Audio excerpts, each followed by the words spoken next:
Mami, Ya, Pi. cara buat pempek tahu gimana sih? Ayo sini. Nah, ini dia nih bahan baku utamanya dari ikan giling yang mix gabus dan tenggiri yang membuat tekstur kenyal dan juga lembut. Ini dia adonan pempek tahu ya. Ini sudah siap untuk dicetak. Teksturnya sama seperti tadi, dia stabil dan tidak mudah jatuh. Potong tahu putih seperti ini, bentuk segitiga kecil ya. Biasanya saya satu tahu dibagi 4. Tangannya kita lumurin pakai gandum. Kita ambil sedikit adonan seperti ini. Kita tutup sebagian dari tahunya menggunakan adonan tadi.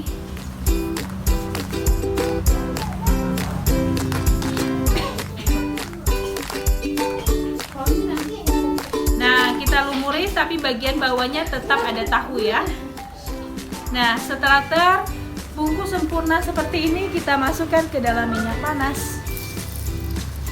Ini pempek tahunya yang udah digoreng, warnanya agak kuning kecoklatan seperti ini. Jika dia sudah berputar, sudah siap untuk kita angkat. Papi, Yummy. ini pempek tahunya udah jadi, montong-montong banget kan? Ayo, besok mau buat pempek apa lagi nih?